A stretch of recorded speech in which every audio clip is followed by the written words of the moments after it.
10వ తరగతి వార్షిక పరీక్షా ఫలితాలు వెల్లడయ్యాయి. 99.30% ఉత్తీర్ణతతో ములుగు జిల్లా రాష్ట్రంలో ప్రథమ స్థానంలో నిలవగా 89.23% ఉత్తీర్ణతతో హైదరాబాద్ జిల్లా రాష్ట్రంలో చివరి స్థాయిలో నిలిచింది. 98.47 ఉత్తీర్ణతతో నల్గొండ జిల్లా రాష్ట్రంలో 10వ స్థానంలో నిలిచింది. 10వ తరగతి వార్షిక పరీక్షల ఫలితాలు బుధవారం వెల్లడయ్యాయి. అత్యధిక శాతం మార్కులు సాధించి రాష్ట్రంలో విద్యార్థులు సత్తా చాటగా నల్గొండ జిల్లా విద్యార్థులు సైతం ఇతర జిల్లాల విద్యార్థులకు ధీటుగా మార్కులను సాధించారు. నల్గొండ జిల్లాలో 98.47% మంది విద్యార్థులు ఉత్తీర్ణత సాధించారు.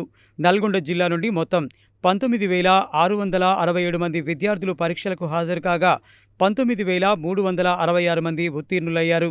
ఫలితాలలో బాలురపై బాలికలదే పైచేయిగా నిలిచింది. మొత్తం 10,131 మంది బాలురు పరీక్షలకు హాజరు కాగా 9,949 మంది ఉత్తీర్ణత సాధించారు.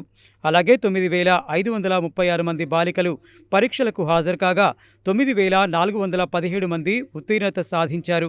బాలుర ఉత్తీర్ణత శాతం 98.2% కాగా బాలికల ఉత్తీర్ణత శాతం 98.75% కావడం గమనార్హం.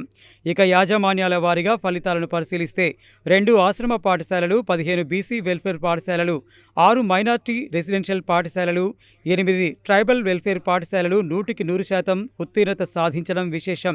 ఇక 3 ఎయిడెడ్ పాఠశాలల్లో 99.65% ఉత్తీర్ణత నమోదు కాగా 20 ప్రభుత్వ పాఠశాలల్లో 95.75%, 27 కేజీబీవీలలో 98.47%, 17 మోడల్ స్కూల్స్లో 98.67%, 169 ప్రైవేట్ స్కూళ్లలో 99.39%, 11 సోషల్ వెల్ఫేర్ స్కూళ్లలో 99.75%, 210 జిల్లా పరిషత్ పాఠశాలల్లో 96.89% ఉత్తీర్ణత నమోదైంది.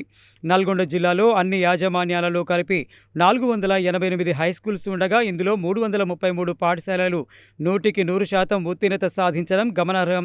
కాగా మార్కులను రీకౌంటింగ్ చేయించాలనుకునే విద్యార్థులు ఏప్రిల్ 30 నుండి మే 14 వరకు ఒక్కో సబ్జెక్టుకు ₹500 చొప్పున వెబ్సైట్ ద్వారా ఆన్లైన్లో చెల్లించి దరఖాస్తు చేసుకోవాలని నల్గొండ జిల్లా విద్యాశాఖ అధికారి బొల్లారం భిక్షపతి సూచించారు.